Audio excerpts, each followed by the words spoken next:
views expressed on this program are those of the hosts, guests, and callers, and are not necessarily those of this station, its management, or other advertisers. You're listening to Transformation Talk Radio.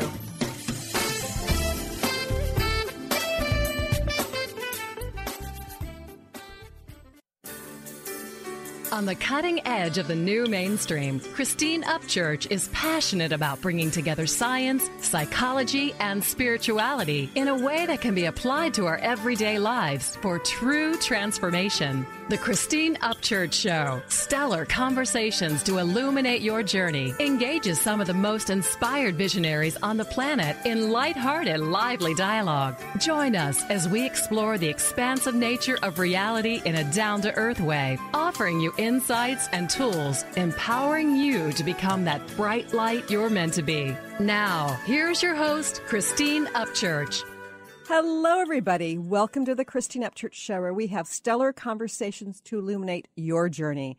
I'm speaking to you today from Hubbard Radio on KKNW AM 1150. You might be listening live on WBLQ AM 1230 in Connecticut, Rhode Island, or New York. You might be listening somewhere on the 35 stations in Australia or anywhere around the world on Transformation Talk Radio. Perhaps through iTunes or in one of the archives on ChristineUpchurch.com. But wherever and whenever you're listening from, you're going to be grateful you joined us today because we've got a VIP guest who's got such wonderful insight that can help each and every one of us sort of shift in our daily lives. But before I get into that, I'd like to say hello to my better half here in the studio who allows you to hear these wonderful conversations, Mr. Benny Mathers. Hi, Benny. Hi, good day. And week's over.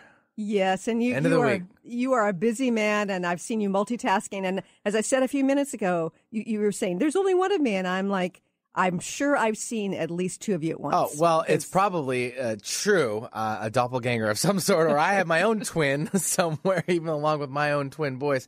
No, it's just a crazy week we're wrapping up with the elections and moving forward and people adjusting, and let's have at it. There's a lot of healing to be done and a lot of shifting, and we have a fabulous opportunity for transformation. That's right. You know, if you're looking at this as a plus or a minus, it is what it is, and it's time to move forward. Absolutely. And speaking of moving forward to next Thursday night, I know you guys, I've been telling you about this. If you live here in the Seattle area, I'm presenting at East West Bookshop, and I will be talking about the top 10 myths about spirituality.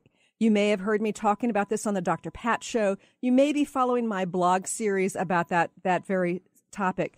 But if you want to sort of connect with your spirituality more deeply and sort of break through the cultural perception of what spirituality is and experience it in a more real and moment-to-moment fashion, then please join me at 7 p.m. at East West Bookshop. And you can find out more by going to ChristineUpchurch.com or to go to eastwestbookshop.com. Okay, I'm so excited about my guest today. This is somebody who has an amazing story. And not only does she have a fabulous story to share, she has gotten such deep wisdom and is able to express it in such a grounded and accessible way. She's a fabulous teacher. I had the opportunity to see her at Celebrate Your Life a little over a year ago. So impressed. And I've been reading her books, and I'm just, I love this woman and what she has to offer. And the person I'm talking about is Anita Moorjani. She's an international speaker. She presents at workshops and conferences around the world. She's a New York Times bestselling author for Dying to Be Me. And her new book is called What If This Is Heaven? In Dying to Be Me, oh my gosh, it was translated into something like 45 languages, sold more than 1 million copies worldwide. And I think that Hollywood producer Ridley Scott has optioned the rights for a full-length feature film. It's such an amazing story. She was given just a few hours to live, and she was unable to move. She was in a coma caused by cancer. And then she entered another realm, this near-death experience kind of realm that people talk about. But she had such clarity and understanding about her life and her purpose here on earth that when she was given the choice to either stay and cross over or return here, she chose to return with some great discoveries and insights to share with us. And in her new book, What If This Is Heaven?, she invites readers to create heaven in a fear-based world. I mean, boy, do we have that today. And she debunks, like, get this, 10 common cultural myths that most of us accepted without question. I love the synchronicity of the universe. You know, putting this together here, I'm going to be talking about top 10 spiritual myths on Thursday. She is talking about these top 10 cultural myths. And interestingly enough, we don't have any overlap, which is just fascinating. So there are a lot of myths out there. Anyway, Anita has been interviewed on all these big networks, including CNN and Fox News and the Dr. Oz Show. And I'm so grateful to have her here today, Anita Moorjani. Hi, Anita. Welcome. Wow. Hi, Christine. Thank you so much for that introduction. I'm so honored to be here. I am just so fascinated by your story. And I know that the late and great Wayne Dyer heard about your story and based on your blog, and he made Hay House go search far and wide to find you so that he could support you to write your story and get your book published. And I'm so grateful for what he did, and I'm so grateful for what you're doing. Wow. Thank you. Thank you. I know if it wasn't for Wayne, I wouldn't be where I am today. But, you know, I think it was meant to be. I truly did. It was truly divine intervention from Wayne, discovering my story, because I lived in Hong Kong at that time. And so for someone to have shown him my story on the Internet, which didn't even have my full name, and then for him to tell Hay House to track me down. I mean, it's just an amazing series of synchronicities. So, yes. And it is such an amazing story. I mean, I remember at your presentation seeing photos of you towards the end of that, you know, cancer before you headed to the hospital. And I mean, tell us a little bit about where you were at and what your prognosis was before you sort of transitioned into that other realm. Yes, so I had cancer, lymphoma, for 4 years. And at that point, it had spread throughout my whole body, throughout my lymphatic system. And so I had tumors. I mean, some of them were the size of lemons. Wow. From the base of my skull, all around my neck, and under my arms, and my chest, all the way down to my abdomen. So I had these huge tumors. And my lungs were filled with fluid, which constantly had to be drained by the doctors. Wow. And they would put needles in my back to drain the fluid. But I was connected up to tubes, and, you know, there was a feeding tube because my body stopped absorbing nutrition. So I weighed about 80 pounds. Wow. I couldn't walk, because I had no more muscles in my legs. I couldn't walk. I didn't even have the strength in my neck to hold my head up, so my head drooped down. And because my lungs were filled with fluid, I couldn't even lie flat. If I lied flat, I would choke on my own fluid. And I had these open skin lesions that were where the toxins in my body were coming out, and I was connected to an oxygen tank. So I was in so much pain and so much discomfort before going into a coma. And I had been fighting, and I reached a point where I just gave up fighting because it was just more tiring to stay alive than it was to just let go and die. Right. So there you are in the hospital, right, in a coma. What did the doctors tell your husband? They told my husband that I was now dying and that my organs had started shutting down. So they said my kidneys had already shut down, and all the other organs were now slowly shutting down one by one, and that I was not going to come out of the coma, and these were my final hours. Wow. So there he was saying his goodbyes, probably. Yeah. Yes, he was there by my bedside. My mother was there. My brother, who lives in India, he was informed, and he was rushing to get on an airplane to get to me before I died. Oh, wow. Okay, so then you had an experience. Can you share with us briefly what happened to you? So even though my physical body was in a coma, I was actually aware of everything that was going on around me. And I felt amazing.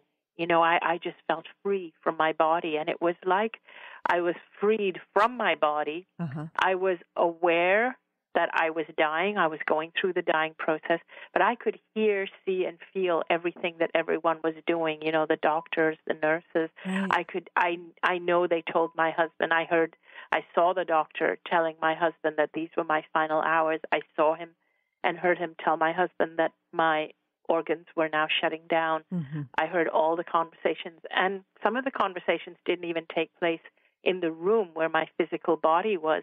Uh-huh. So it felt like I had expanded my consciousness or soul or whatever we want to call it, had expanded, and it was bigger than my body, and my awareness was now outside my physical body. Mm-hmm. And it wasn't like looking at things with physical eyes, because my physical eyes were closed, but it was like I was looking, like I had 360-degree peripheral vision, but from outside of my body. And I was even aware that my physical body was lying there on that hospital bed dying. Uh-huh. And I felt so amazing and powerful, and I felt light, and I felt free, and all the pain was gone. And looking at my physical body, it just looked so small and insignificant compared to what I was feeling now. When we come back from the break, I'm going to want you to share what insights you discovered when it went beyond that hospital area, and how you've learned to sort of debunk the cultural myths to find heaven on earth. More with Anita Moorjani here in just a few moments.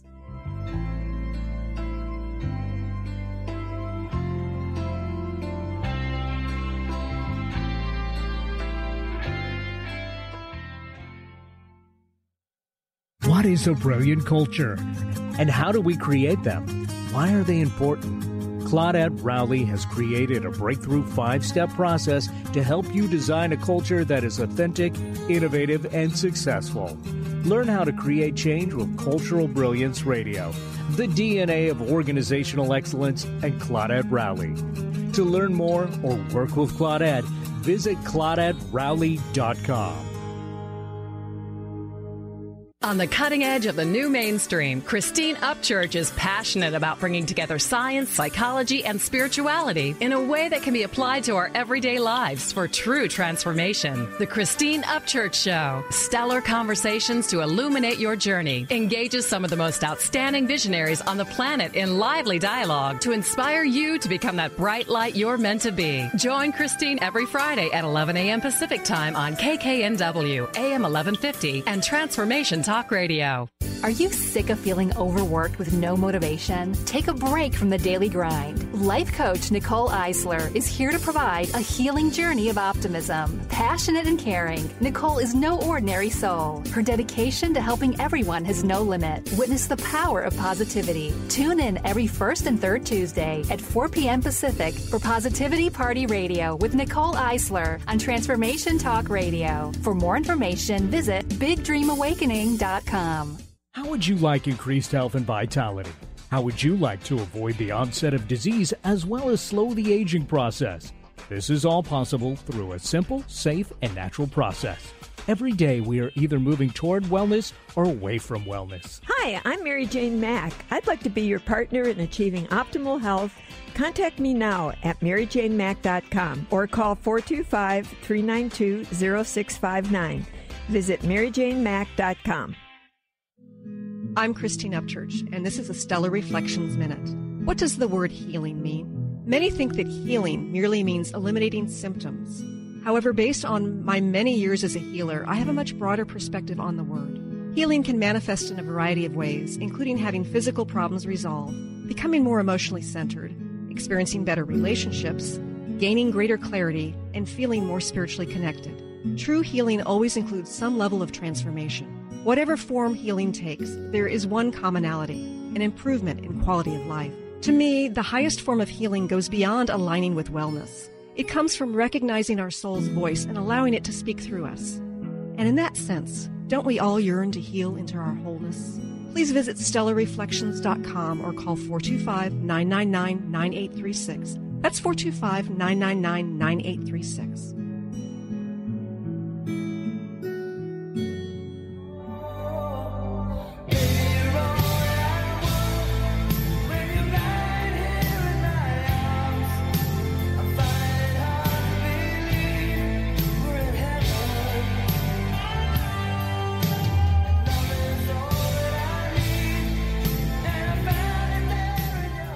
Welcome back to the Christine Upchurch Show here on KKNW, WBLQ, and Transformation Talk Radio. Oh, I'm talking to Anita Moorjani. And Anita, you were talking about this amazing experience of having your body be in a coma while your consciousness expands and sort of detaches from the body and goes beyond the hospital room. What happened next? So what happened was I felt like I entered this incredible state of clarity, and of course I describe it fully in my book, but just for the audience here, I'll say it was such a state of clarity where I understood why I was in this life. I understood why I had cancer, and I understood how every thought and every decision that I had made in my life up to that point led me to be lying in that hospital bed dying on that day. Wow. And I could see it so clearly. And I realized that, I had believed up to that point that the cancer was either because of some bad karma and things I had done in a previous life. I'd also started to believe that maybe I had attracted it in some way or created it with my thoughts, and maybe my thoughts were negative. There were all these reasons that I had as to why I had cancer, and I was fighting to eradicate those reasons. But when I was in that realm, I realized it was none of those things. None of those things. What was it then? The real reason was because I had never, ever loved or valued myself in my entire life. I'd always made myself small, treated myself like a doormat. I'd always been my harshest critic. I'd always felt unlovable, undeserving, unworthy. I'd been bullied as a child, and I bought into the belief that I wasn't worthy or deserving. I never felt I was good enough. I was a people pleaser. And the cancer was not my enemy. The reason why it was so aggressive was the cancer was like my own energy. We come here to be these beautiful beings of light. And instead of expressing who I truly came here to be, I had repressed it and turned it inward and turned my own energy against me. I was my own worst enemy. And so the cancer was my own energy being turned against me instead of being turned outward and allowing me to be, instead of me allowing myself to be all that I came here to be. And I started to understand that the cancer wasn't there to kill me.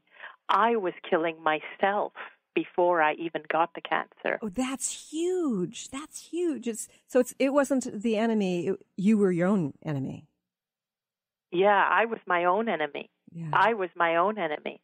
My body had been trying to communicate with me. My consciousness or higher self or God or whatever we want to call it had been trying to communicate with me that I am loved, I am worthy, I am deserving.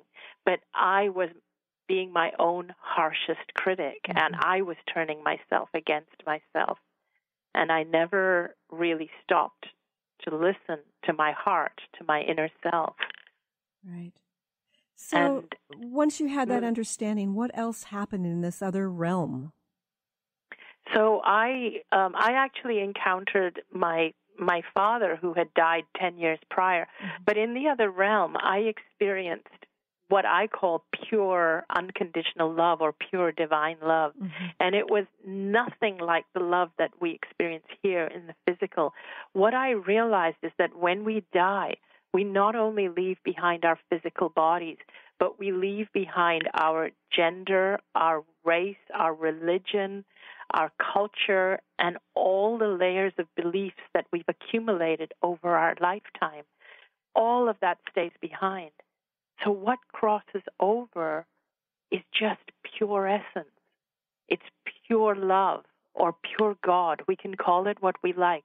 But this pure essence or God or love that crosses over is so much bigger and so much more powerful than any of the labels we give ourselves or any of the beliefs or labels we accumulate over our lifetime. So what we are without all those things cannot be labeled, and it's huge and it's so much bigger.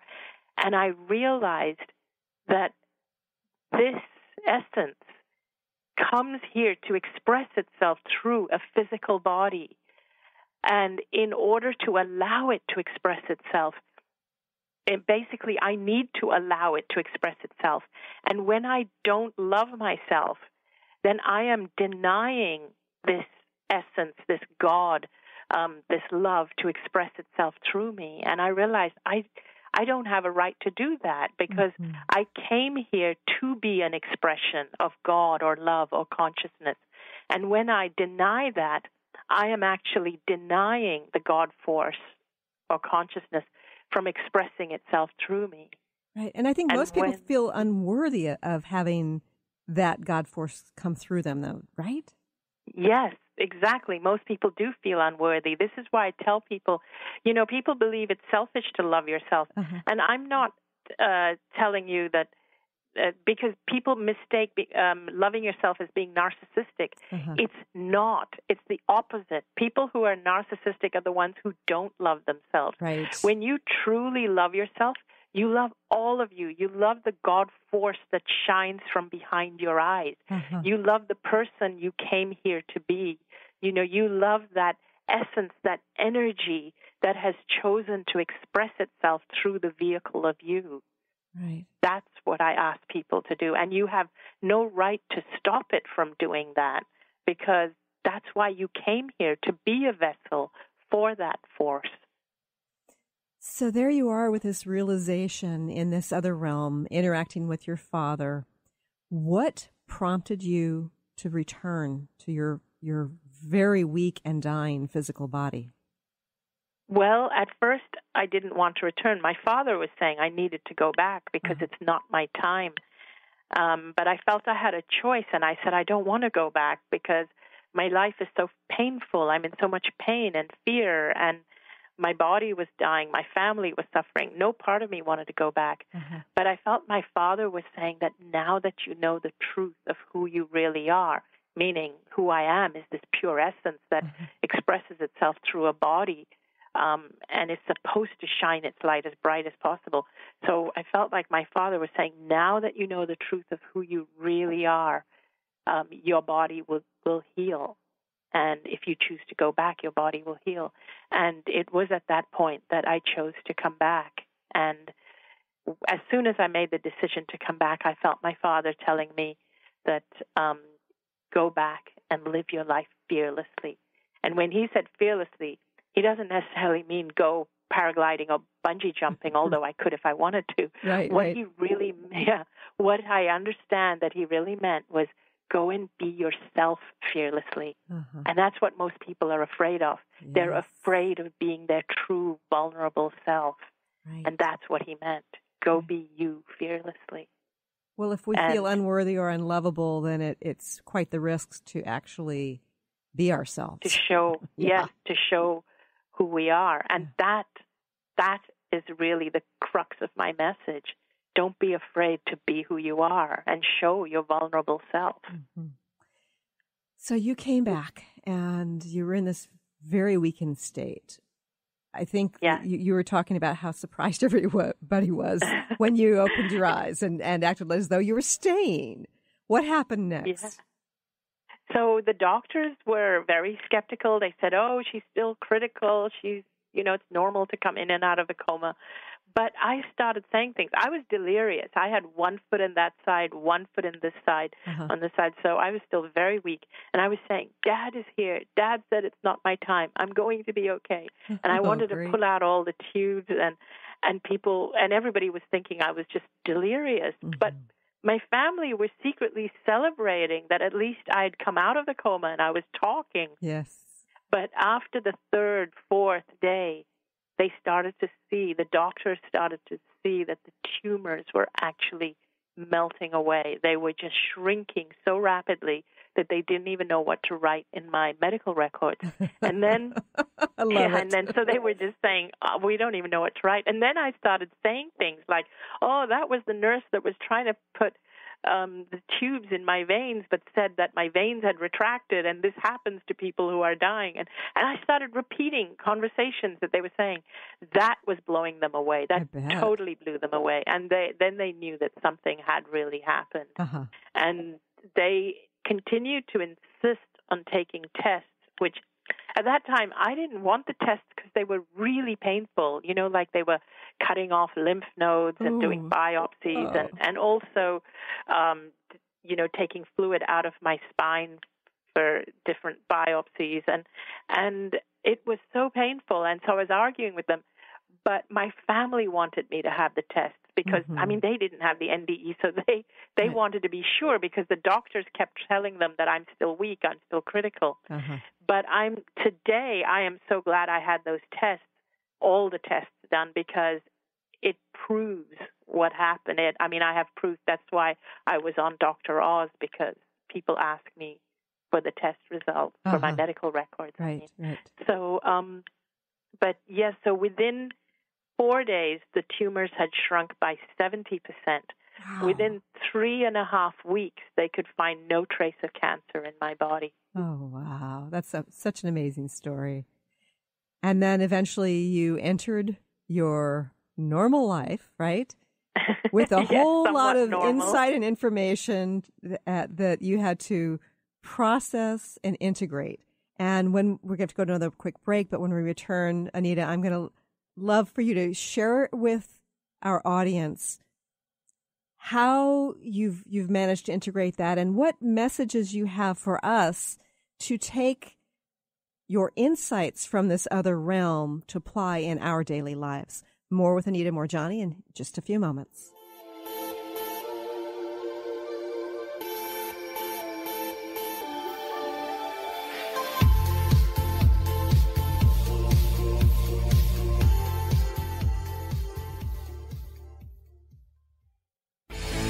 Get into it for 2016. Do you want more prosperity, clarity, energy, and balance in your life? Join Lynn Brown now for one of her amazing workshops, each focusing on a key part of living your best life. For more information and to register for one of these amazing workshops, visit lynnbrownevent.com. That's lynnbrownevent.com. And get into it this 2016 with Lynn Brown. Are you ready to stop stress, anxiety, and low self-esteem from running your life?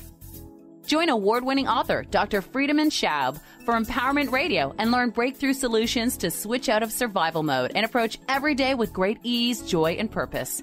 Tune in the first and third Wednesday at 11 a.m. Pacific to Empowerment Radio with host Dr. Friedemann Schaub on Transformation Talk Radio. Visit thefearandanxietysolution.com to learn more. On the cutting edge of the new mainstream, Christine Upchurch is passionate about bringing together science, psychology, and spirituality in a way that can be applied to our everyday lives for true transformation. The Christine Upchurch Show, stellar conversations to illuminate your journey, engages some of the most outstanding visionaries on the planet in lively dialogue to inspire you to become that bright light you're meant to be. Join Christine every Friday at 11 a.m. Pacific Time on KKNW, AM 1150, and Transformation Talk Radio. Chris Stanis is a spiritual leader and healer and teaches a course on how you can transform your life through a meditation and healing system that will manifest your spirit's dreams. She manifested the Women of Wisdom Conference, the Women of Wisdom book, and this radio show. And she can show you how to change your life too. Are you ready? Visit the website and contact her at voicesofwomentoday.com. That's voicesofwomentoday.com. I'm Christine Upchurch, and this is a Stellar Reflections Minute. As a former research statistician, my scientific background is what many would call sensible. For more than a decade now, I have been working in the field of energy medicine, facilitating sessions and teaching around the world. People from the mainstream often ask me, How did a sensible woman like you end up working in such an alternative field? Implicit in their question is the underlying assumption that the field of subtle energy, such as energy healing and intuition, isn't sensible. But I believe it is very sensible. Even scientists are able to measure aspects of this. Approaching life from an energetic perspective brings us new opportunity for healing and transformation. And from a practical standpoint, even if you can't rationally explain how something works, if you experience a shift from it, then doesn't it make it pretty sensible? Please visit stellarreflections.com or call 425-999-9836. That's 425-999-9836.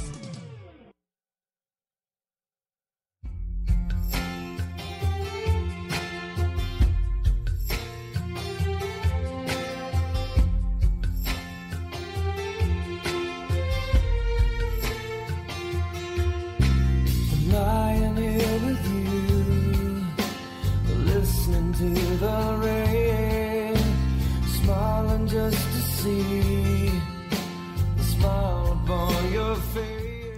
Welcome back to the Christine Upchurch Show here on KKNW and Transformation Talk Radio. I'm having a conversation today with Anita Moorjani, New York Times bestselling author, and she has a new book out, and it is entitled, What If This Is Heaven?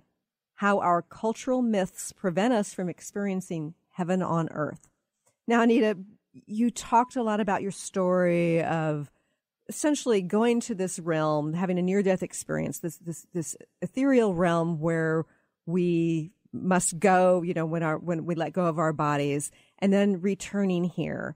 And I know you were, working to integrate your insights, wisdom, and that pure love into your daily life.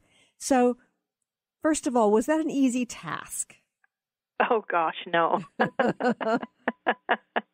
I was different. I was not the person that I used to be, that person who got cancer, that person who was the people pleaser, the one who was afraid of everything, including my own shadow, and the person who never felt worthy or deserving. I was not that person anymore. Uh-huh. I was somebody who knew that I was a channel for something bigger and something more. And again, and I want to say here, we all are. The problem is not that some of us are more powerful than others. Uh-huh. The problem is some of us know it and most of us don't. And what I realized was that it's our early conditioning that prevents us from knowing it.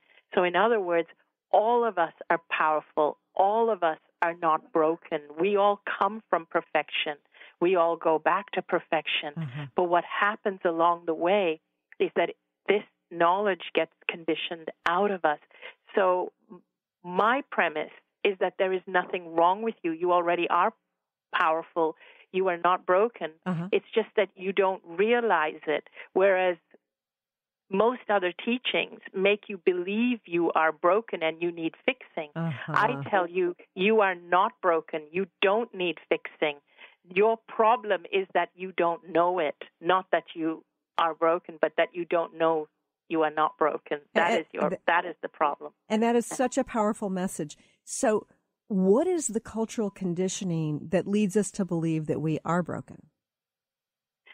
Somehow, I believe that all of it, our school, our education systems, Uh-huh. our religions, our governments, our medical systems, all of them are fear-based. They use a fear-based model. So in other words, when we go through school, we're taught by a feeling of a fear of failing instead of being encouraged to follow our passion. And so there is no passion for learning. It's Mm-hmm. more a fear of failing. That's the motivation factor.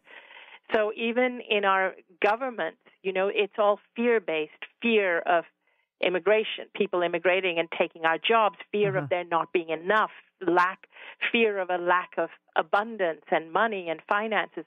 It's all fear-based. Everything is fear-based. Even in our medical system, it's fear of illness. It's not about promoting well-being and health and happiness and joy.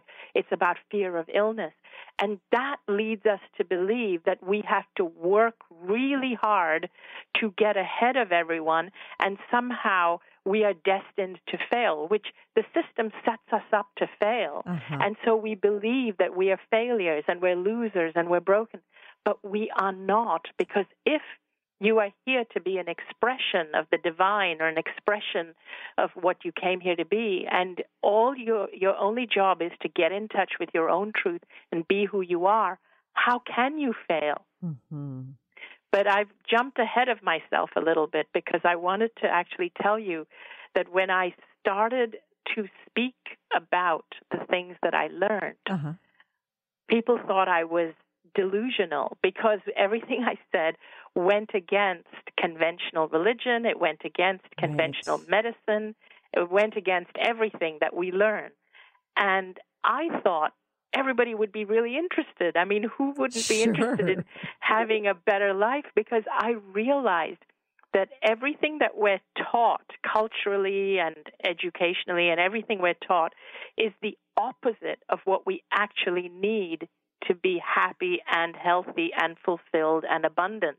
It's the opposite. So I thought, why wouldn't everyone want to know this? Because it can heal their lives. Right. And I realized, no, people are really invested in religions being a certain way and our medical system being a certain way and the governments being a certain way and our education system being a certain way. So people said I was delusional, and so I stopped sharing. I just stopped sharing. Oh, dear. And we so need your message, yes. Thank you.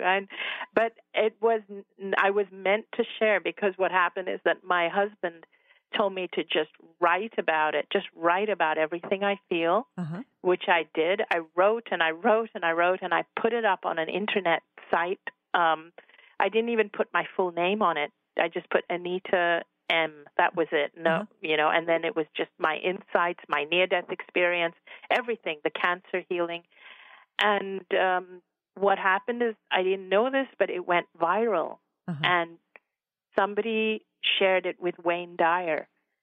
And he said people share stuff with him all the time, and most of the time he dismisses it. Right. But he said when he started reading my story, the first few lines, he couldn't stop. So he contacted Hay House, and he told them, you have to track this woman down. Right. And so that's how it came about, that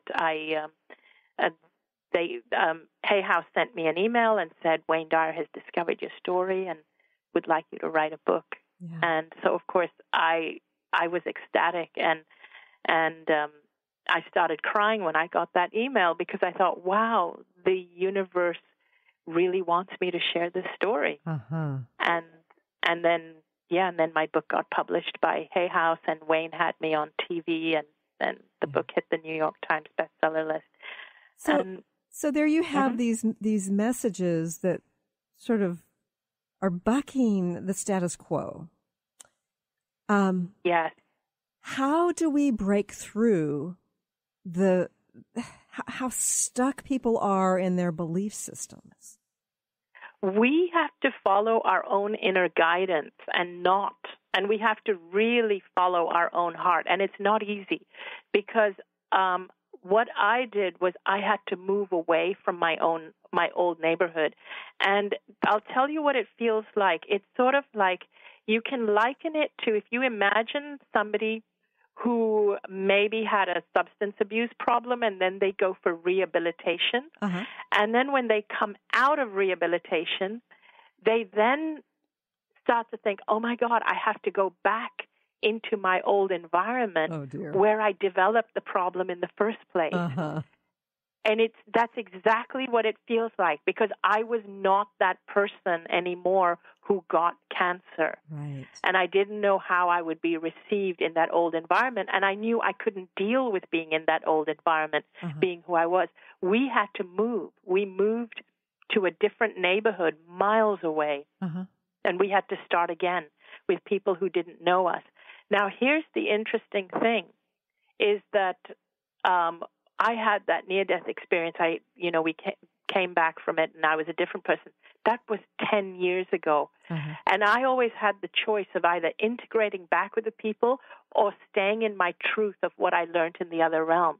Of course I stayed in my truth because I knew that I had to love myself like my life depends on it, because it does. Right. Because being the person I used to be was the one that got cancer.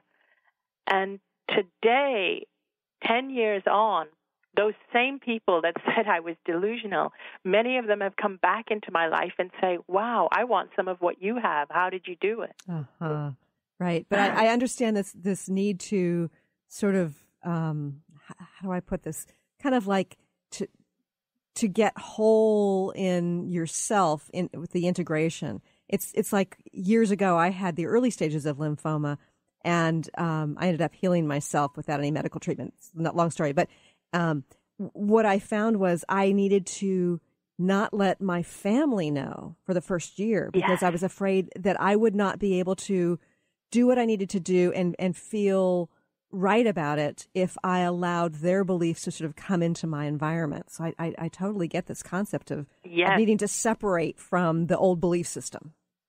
That's exactly it. 100%. And then, and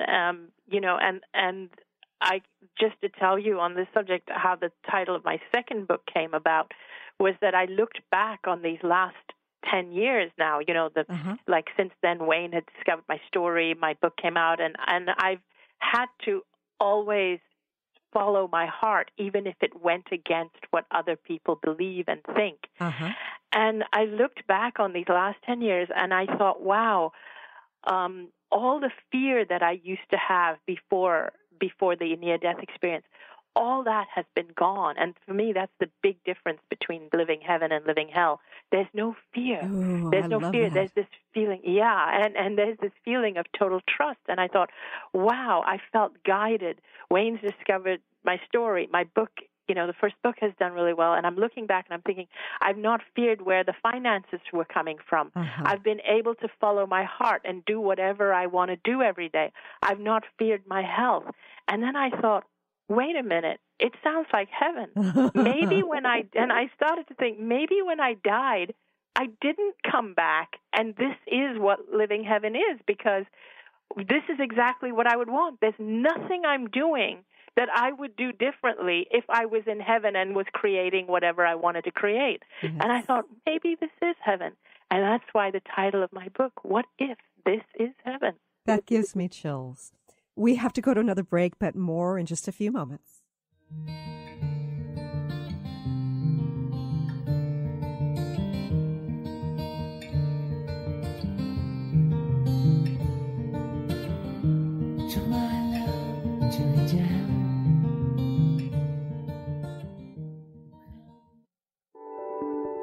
Have you been seeing numbers like 111 and 222 everywhere you go?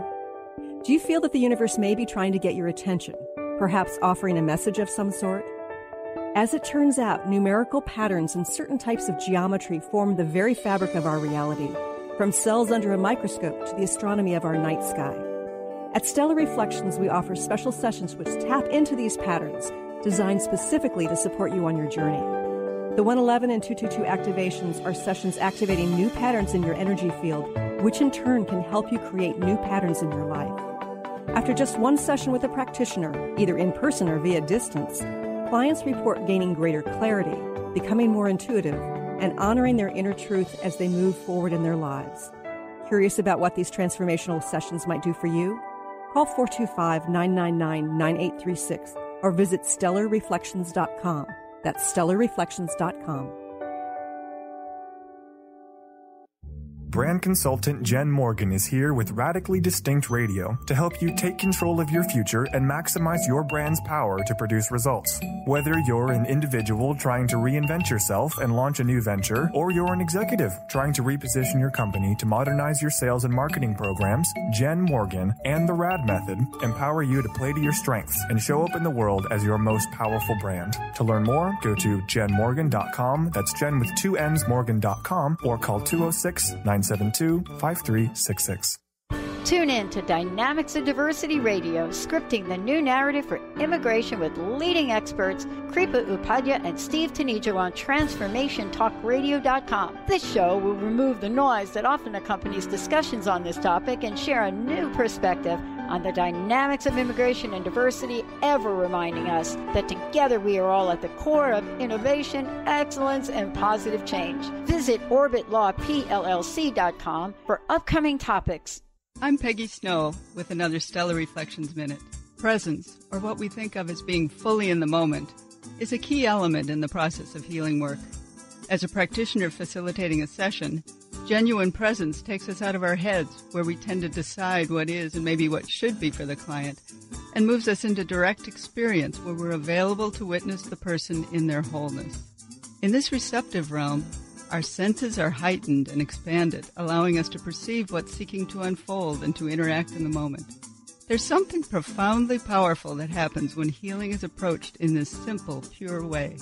Balance can be restored and healing can take place on multiple levels. If you'd like more information about the services we offer at Stellar Reflections, visit us at stellarreflections.com or call 425-999-9836. That's 425-999-9836. And I saw my reflection in the snow-covered hill. Till landslide brought me down.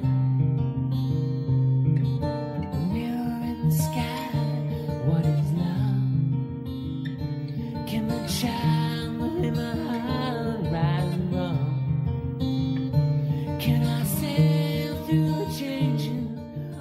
Welcome back to the Christine Upchurch Show here on KKNW and Transformation Talk Radio. You know, Anita, you've got 10 cultural myths that you address, and I know we've touched upon a couple of them already, but there's one in particular that I think is so rampant, whether it's directly through religion or just in some sort of sense that we all have, and that is that we pay for sins at death. That's one of the myths you address. Can you share with our listeners your perspective about that? Yes. A lot of people believe that we pay for our sins at death, and in different cultures it's different. Like in the culture I come from, we believe that we will have karmic retribution, or that if we're struggling in this life, we're paying for something we did in a past life. Right. What I learned when I was in that realm, that there is no judgment. There's no judgment. There's no punishment. It's actually everything that happens in this realm is just part of our experience. And when we do things that hurt other people, when we do them, we're doing them either out of a complete ignorance of the truth of why we came here, or we're doing it out of fear of, for example, when people hurt others, they do it out of their own fears. And truly a self-actualized, self-fulfilled, happy, joyful person would never deliberately go and hurt other people. So the aim really of being here is to be happy and to be joyful and to spread that happiness and that joy. And what I realized when we're in the other realm, if somebody has had a very painful life that causes them to hurt others, they're not going to have more pain when they cross over. They're going to have the hindsight to see that, oh, this is what caused it. I was in pain because of whatever it was, abuse as children. But even the abuser, even the perpetrator, is also a victim that caused them to perpetrate what they did. And it's like you can see the whole picture of why everyone does what they do. And all you feel in that realm is this connection with everyone, like we're all connected. And there's this empathy and compassion and understanding of why everyone did what they did with zero judgment.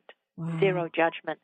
So and I think why, this message is so important for people who are older, for people who are ill or, near death.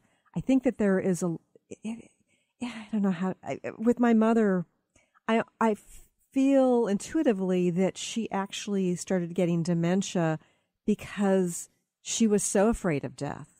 And I think it really relates to judgment. And my father at one point, he was sort of stuck in sort of the religious mode too, and said, that Jesus, they say that Jesus forgives, but I don't think I'm forgivable, kind of thing. And so I watched my parents sort of at the end of their lives dealing with this sense of not being worthy of that love on the other side.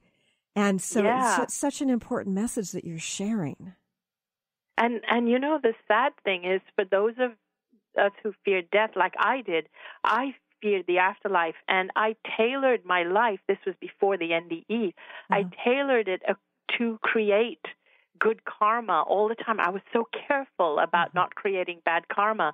And I'm sure many people who are Catholics or believers of other religions will be so careful because their belief and their fear, it's not about a belief in the afterlife, it's a fear. Because, even the term God-fearing was always seen as a positive term, but it shouldn't be. I mean, we absolutely should not fear the afterlife. There's nothing to fear. And what I like to tell people is, if you discovered that there is no reward for doing good in the afterlife, if you're not going to get rewarded, would you live your life differently? Mm-hmm. Yeah. And if so, how and why? I mean, that means we're not living authentically. And actually, if this is heaven, this is the reward. Being here is the reward. Creating the life of our dreams is the reward in and of itself. You don't need to be rewarded afterwards for doing that. Life is, we're supposed to come here and make the most of it. And that brings us to another one of the cultural myths that you present that I just absolutely love. The myth is we must always be positive. I know. And the thing is that I used to believe that. So when I was diagnosed with cancer, I thought, oh my gosh, how could I get cancer? How could my thoughts have created that? Because I've always made sure that I have positive thoughts. Here's the problem with that, with believing we have to always be positive and positive thoughts create a positive reality.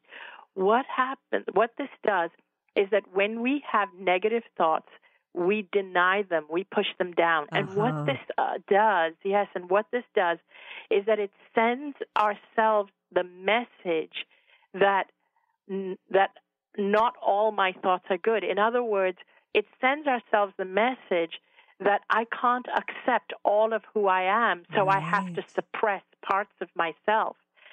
I say it's not about positive thoughts. It's about loving yourself, accepting yourself, and accepting all of yourself, including the negative thoughts. And when you accept the negative thoughts, they pass. They pass. They don't cause a problem. When you deny them and you suppress them, you're denying yourself an authentic journey. Right. You're denying yourself an authentic experience. Being authentic is more important than being positive. And when you are allowing yourself to be authentic, when you love yourself, you are telling yourself that all of yourself is lovable. When you deny parts of yourself because you've judged it as being negative, you are telling yourself that parts of you is not lovable.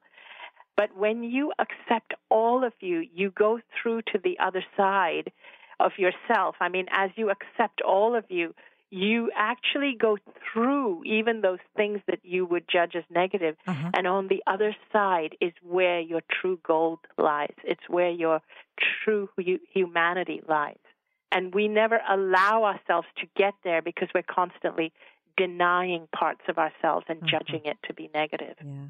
What a beautiful and powerful message.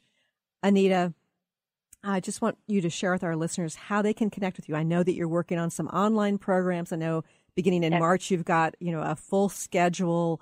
How can they find out how to connect with you and more about the books? Okay. I have a website that is anitamoorjani.com. I would love to hear from you. I have a lot of videos on YouTube, and I'm creating some online material. I'm constantly speaking all over the world and all over the U.S., But I would love for you to connect with me or on my Facebook page. That's Anita Moorjani on Facebook. I also have a weekly radio show on Hay House. That's at hayhouseradio.com. It's on Wednesdays at 12 Pacific, 3 Eastern. I take phone calls. I would love to hear from you. So lots of ways to connect with me. And my latest book is What If This Is Heaven? If you pick up a copy and read it, I would love to hear your feedback. Wonderful. Thank you for connecting with me. And it's Anita Moorjani, AnitaMoorjani. Anita, it's been a joy having you here, and I'm so grateful for the messages you're sharing here today and the messages you're sharing with the world. Thank you. Thank you. It's been an honor being here. And thank you for joining us here today. I look forward to talking to you again sometime soon.